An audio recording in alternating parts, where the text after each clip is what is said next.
Okay, good evening, everybody. Looks like everything is in gear, and that should do it. Excuse me for just 1 second here. I want to make certain my microphone is working. Looks like it is. Okay, good. We are live. It is Thursday evening, so a little bit later than what we're usually on. It's about 10:15 Eastern Time. If you're just joining us, we'll try to make this a shorter one for tonight. I'm Chief Meteorologist Austin Onig. This is Weather Overtime from News 12 in downtown Chattanooga, Tennessee. Studio was lit up earlier for some recording of some news stuff for the weekend going on. But again, much of what we're seeing for tonight is just very quiet conditions. Let's go ahead and get started with a look outside. Raggedy clouds over downtown, and seeing again a little bit less in the way of rain for now on the EPB fiber optics WeatherCam network at this time. Traffic also not seeing too much of a problem from Highway 153 and 64. Looking at traffic light, but we're also starting to see not much in the way of rain, but we're also starting to take a look at a few more areas of fog starting to form out there, and that could be a bit of a problem into overnight. Fairly dark and mostly clear with a few clouds at Island Cove Marina and Resort, and back toward downtown on the News 12 studios camera from high atop the building. You can see some more of those clouds from the opposite direction looking toward downtown. From this view. And one more check of the traffic around the area of Chattanooga Red Wolf Stadium.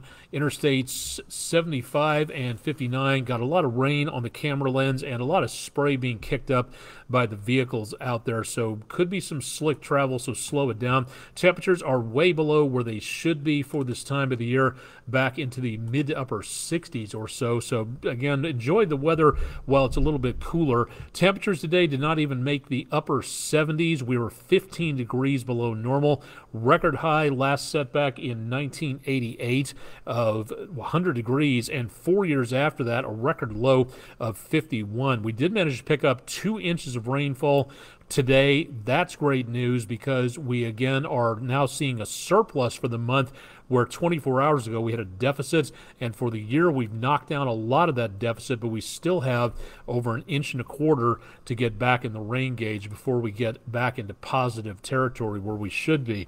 Little bit of some blue out there from the area of Athens, Tennessee, a hole in the clouds from Bill Goins. Thank you very much for that view. That's our West Shore Home weather window picture of the day.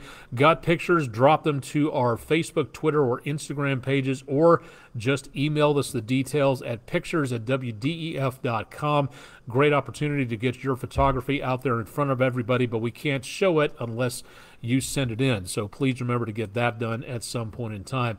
We're looking again at some fairly good conditions out there for catching a fish tomorrow. Temperatures not bad, winds a little breezy, but there will be more chances of scattered showers and thunderstorms across the area. Rain out there for right now, some scattered showers across northern Hamilton County, but beyond that, we're just not really looking at too much more. Some more scattered showers coming in from the west. Most of what we're seeing is from Chattanooga up to about Dayton along Highway 27 and right around the Dunlap area, moving to the east. So if that holds together, then it'll be moving through Ottawa, Cleveland, East Chattanooga within about the next half an hour or so. And as long as this storm system remains in the area, we're going to continue to pick up moisture off the Atlantic from off the Gulf. That's the fuel for these showers and thunderstorms, and that is what we're looking at again for the next day or so as that slowly makes its way out of the picture. Jeff Peterson, rainy, foggy in Dunlap, 66 degrees. Thank you very much for that weather report. And if anybody else checking in tonight, you got questions about the forecast or anything around the area, we'll do our best to answer that as much as we possibly can. We are looking for this storm system to finally start eking its way out of the picture. It's really lost a lot of its potency. It is taking its own sweet time to make its way toward the southeastern coast of the United States, but it's still able to pick up all that moisture. Now, what we're going to be seeing in the near future is going to be a lot of this nothing here. High pressure moving in, and that's going to give us, again, the potential for some much warmer conditions into the next couple of days. Again, it doesn't look like anything in the way of a major heat wave like they're seeing out in Texas, Corpus Christi, Texas, expecting a heat index of 115 degrees in the next couple of days with that heat and all that moisture out there close to the Gulf of Mexico. So some life-threatening temperatures in some areas. Running the numbers into overnight, quite on the mild side. Higher elevations could see some upper 50s to around the lower 60s, and some spotty showers and maybe a thunderstorm or two through Friday afternoon and evening, and then repeat that for early Saturday. At least for the fog and the temperatures, the chances of rain should be on out of the picture. A speckle of a shower or a thunderstorm possible, but I really don't think we're going to be looking at too much of anything coming up into the course of the next several days. So for right now, again, the chances of anything really major happening into the early part of the weekend looks okay again for right now. But again, we could be seeing the potential for some more areas of showers and thunderstorms into the next several days.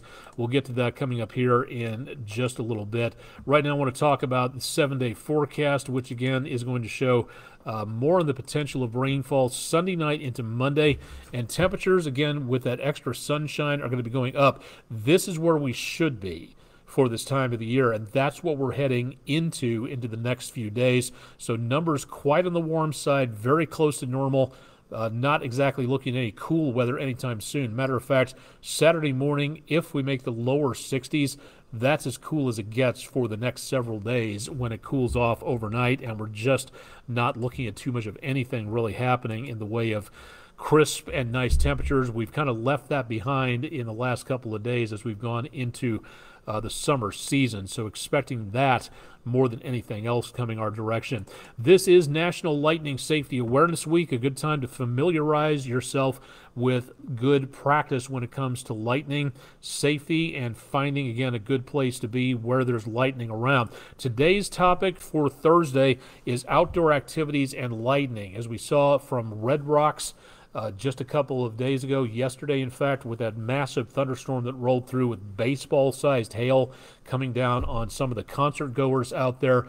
It always pays to pay attention to what's going on with the weather to know what's heading your direction. So if you see lightning outside and you can hear thunder, you are within range of getting struck. So if you've got a baseball tournament going on, you're out for a friendly game of golf, you're out in the backyard gardening, if you see lightning or hear thunder, it's time to wrap it up and get back inside.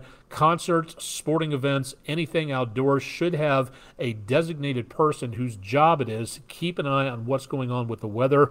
There's no excuse anymore for being surprised by weather. The headlines that you see when it comes to the storm struck without warning, that really isn't a thing anymore. It can't be with all the technology that you can have to tell you what's heading your direction. So it's not so much it's struck without warning, it's more the fact that a lot of people are not paying attention to what's going on with the weather. And you can be up to date on all that and have a plan of what happens. If we have a tornado warning, we do this. If we have lightning around, we do this. Again, a responsible athletic event or concert series outdoors, anything like that, should have somebody and watching the weather and something to plan to say this is what we need to do if A, B, C, D happens. Winging it is not a plan. Forget that. You just don't say, oh, I'll deal with it when it happens. No, that's not safe and that's not smart. It's a great opportunity, again, to set down what's going on and how to react to that situation. And for those who say, oh, that will never happen, it never happens to me or anybody I know, therefore it can never happen, well, that's called optimism bias. And that right there shows that you're not taking the situation seriously because you think it's never happened to you or anybody that you know, therefore it'll never happen.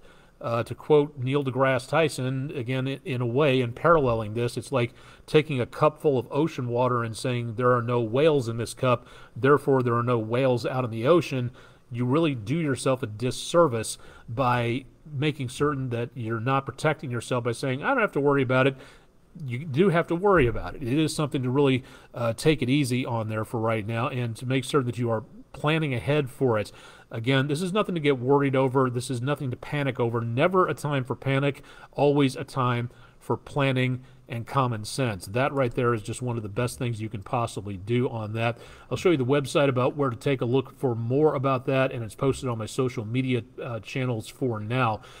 Quick check of what's going on with the fire situation. We do not have too much going on you can definitely see where the rainfall has been and where it has not been over the last several days, as we see less fires starting off on the eastern quarter of the United States, but a lot more activity going on back to the west of us where it's been a little drier. Therefore, the fires have been starting off a little bit more easily out into this area. Now, this does mean that we might see, again, the potential for right now.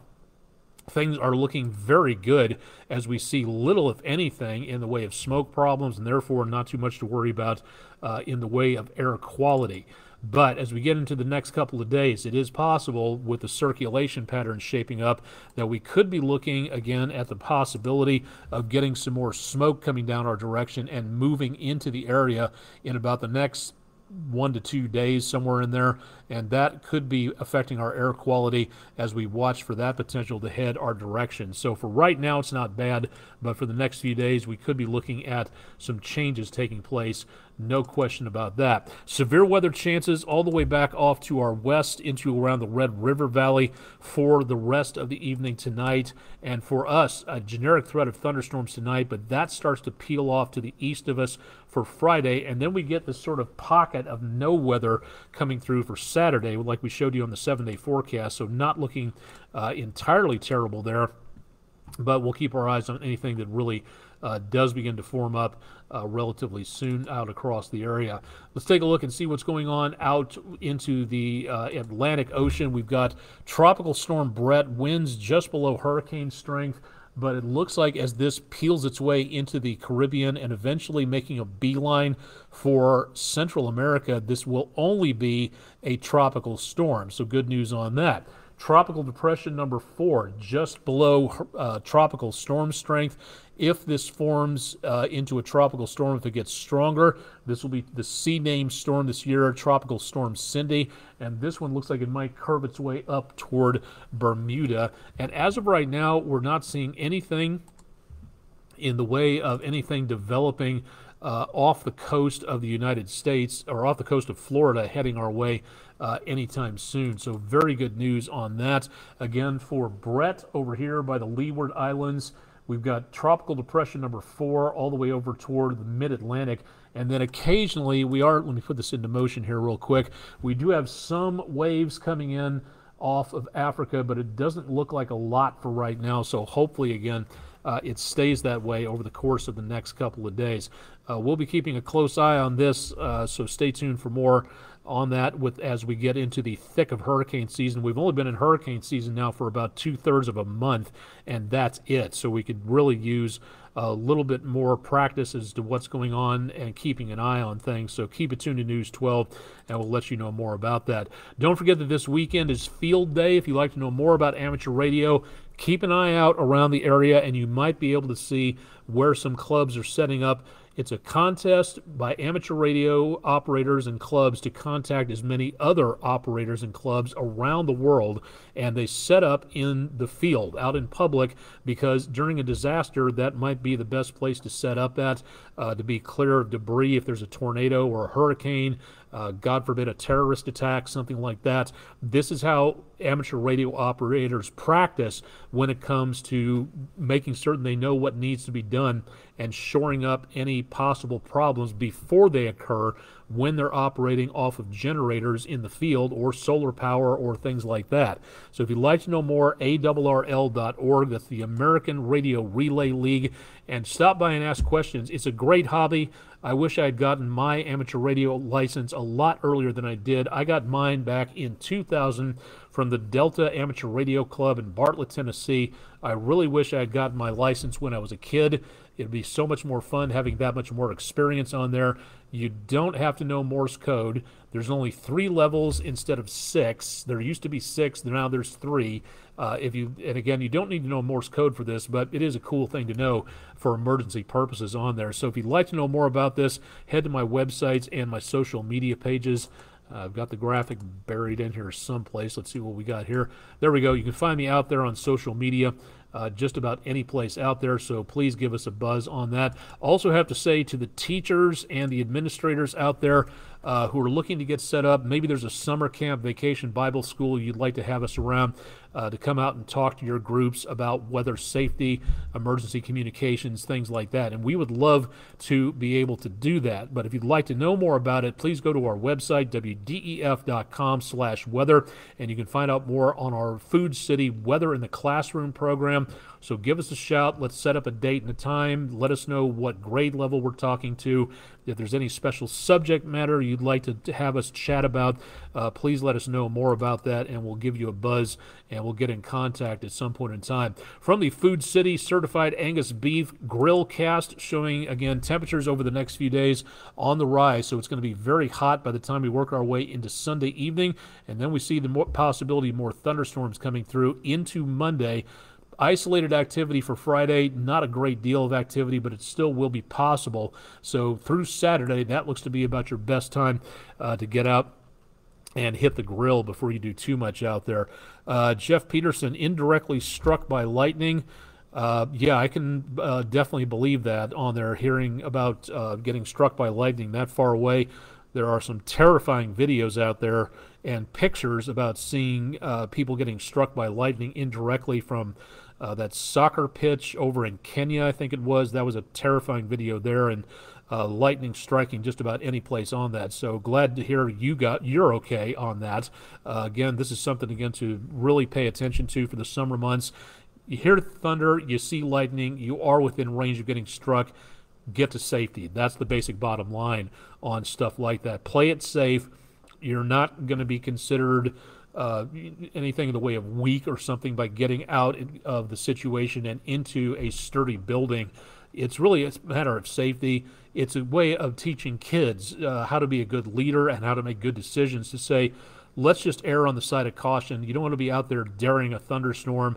Yeah, maybe you won't get struck, and maybe you never have been before, but unfortunately, if you're out there for too long at the right place at the right time, you could be risking your life very easily, and it's not worth it. So please practice good lightning safety. And now, the reason that this week happens when it does is because we're getting out into summertime. More people are out and about and are watching what is going on with the weather, hopefully. So this encourages people to be more weather aware about what is happening. So please keep that in mind if you're out and about during the summertime out there.